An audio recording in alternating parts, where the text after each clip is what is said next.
Hello, I'm Nirali Vaghela. Today I'm going to present new criticism research question. To what extent does new criticism emphasis on the text itself? Limits of enhance the reader's understanding of literary works. Hypothesis.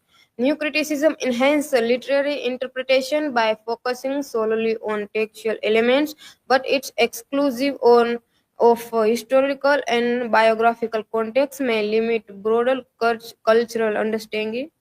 Table of content. Introduction.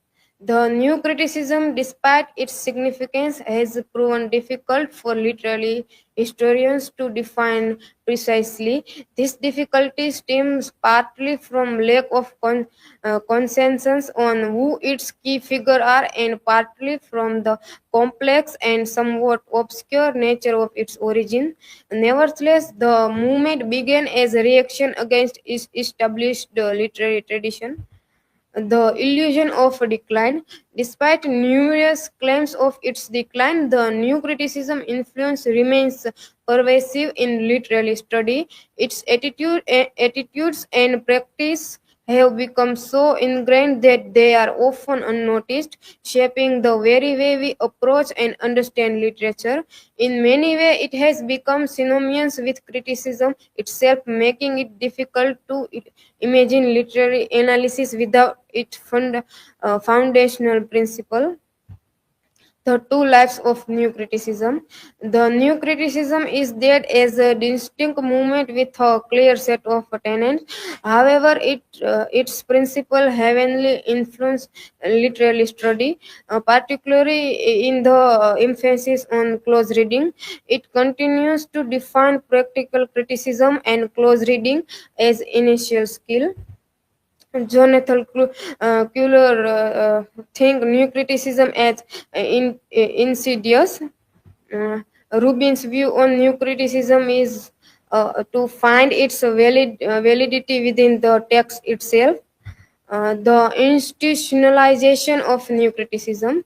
The new criticism gained significant influence within the academy, shaping the training of a generation of literary scholars and teachers.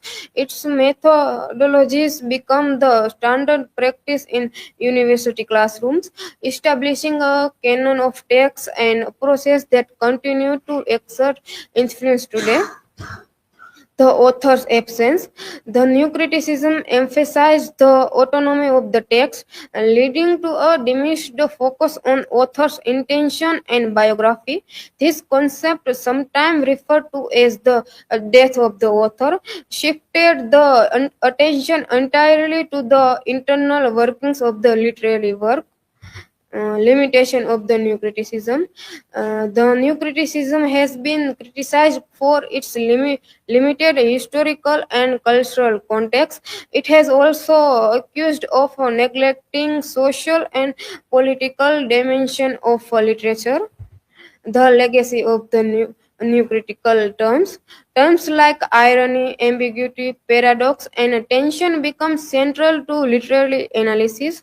This term, popularized by the new criticism, provide a framework for understanding the complexity of a literary language.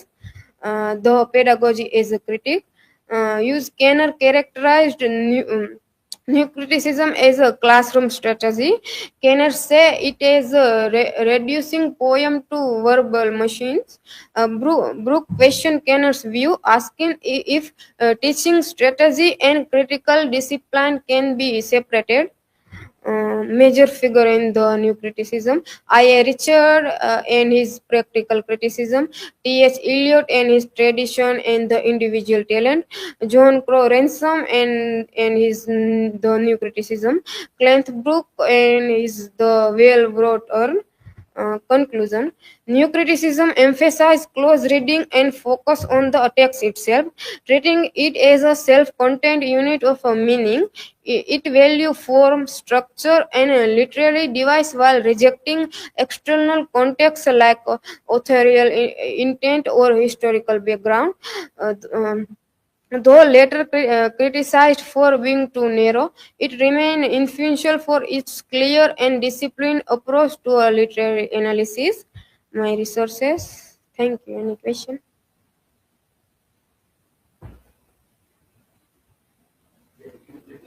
Questions in the comment here. Thank You can just display your question here.